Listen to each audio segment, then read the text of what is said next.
هیچ کەسێ لە من و لە ئێوە گومانمان لەوەیان نییە لە زەمانێکە ئەژین گەیشتن بە تاوان ئەمەندە نزیکە هەمووی لە بەردەستی مرۆڤەکانایە بە واستەی شاشەی تەلەڤیزۆنەکەت یاخود لەو غورفەی کە خۆت یاییت و تەنیای مۆبایلەکەی دەست کافیە کە تووشی هەموو تاوانێکت بکە. بۆیە پەروەردگار سبحانه وتعالى لە قورئانە ئەفەرمێ ليعلم الله من يخافه بالغيب. الله ئەیەوێت لە پەنهانا بزانێ کێ لێی ئەترسێ. چکەم ئێمە هەمومان ئێستا لە نوێژی جومعەیەین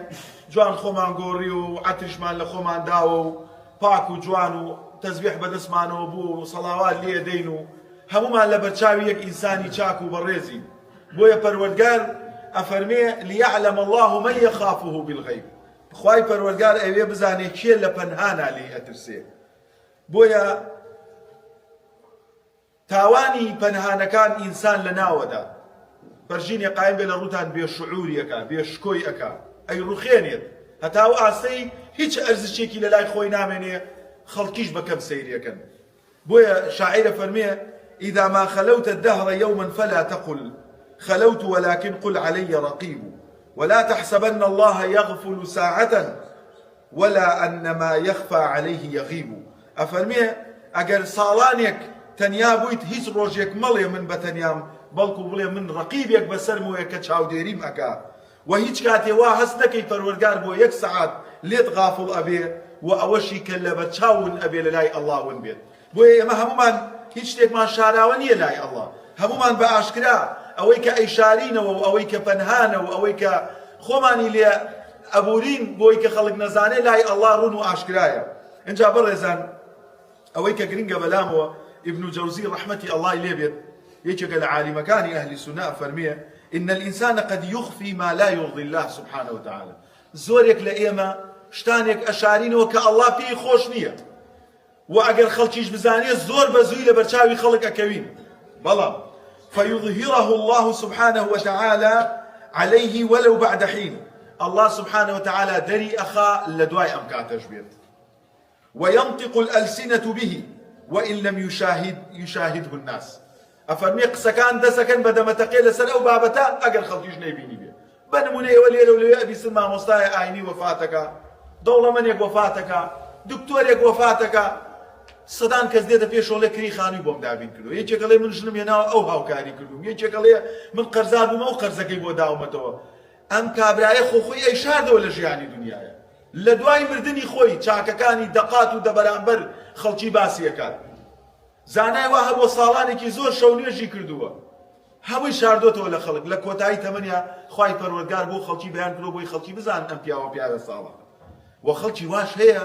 ساڵانێک لە ژێرەوە ئەو ئیسلامە بۆ خۆی بەکارهێنێ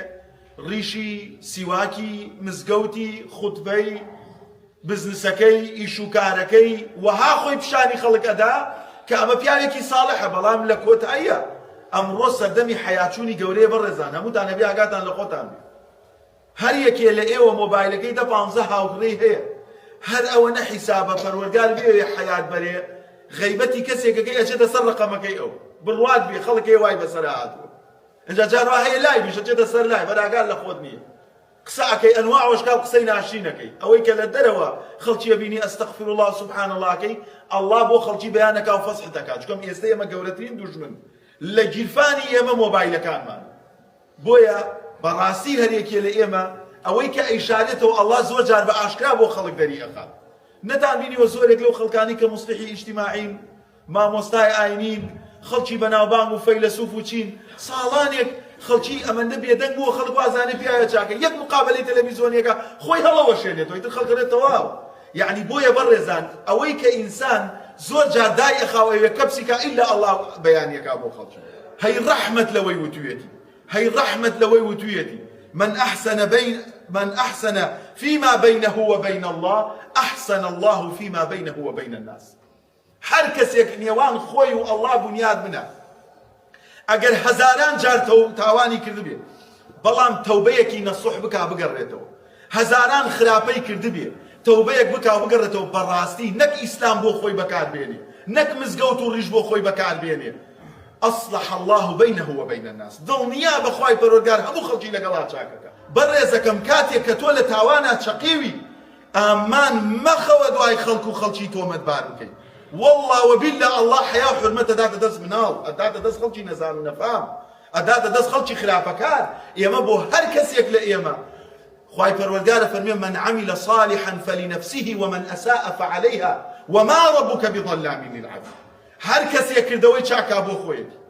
ئێوە بینیتانە کەسێکە لەم شارەیە حەڵاڵ بخوا و چاکەکار بێ و دەستگیرۆی خەڵکی بکە ئەهلی مزگەوت بێ لەگەڵ ئەو کوردانی کە ئەیان ناسێ باش بێ قەرزی باش بداتە خەڵک ڕێز لە خەڵک بگرێ کەس هەیە لەم شارە بێ بیوێرێ بڵێ فڵانە کەس خراپە ومن أساء فعليها قەرز لە خەڵکەکان نایداتەوە ماڵی خەڵکە خوا ئیشی خراپەکە تعدا لە ناموسی خەڵکەکە بوختان بۆ خەڵکەکە یەکورە خەڵکی نایەرێ قسەی لەلا بکە خۆ خەڵکی نایەرێ پێنج پاوانیشی بە قەرز بداتێ ئەمە لەسەر خۆی کەوتووە ئەدرەسی بۆ خۆی دروست کردووە عنوانی بۆ خۆی دروست کردووە خۆشەردیە مناڵە ورکە بە دوایە بگەڕێ يعني تۆ وەرە ئەوەندە خراپی لەسەر خۆت ئەکەوێ وما ربك بظلام للعبيد خواستەمی لە کێ کردووە کار خواستەمی لە کەسمان کردووە خوای پەروەردگار بە من و تۆی و تۆ تاوان بکە عەزیەتی دایک و باوکی خۆت بدە سوکایەتی بکە سوکاری خۆت بکە کابرایەکی حرام خۆر بە هەموو ئەو ئیسلامە نەهاتۆ بۆ خزمەتی من و تۆ جوانمان بکە وما ربك بظلام للعبيد بە ئەڵڵا نە لە دنیا زوڵمی لێ کردوین و نە لە قیامەتیش زوڵمان لێ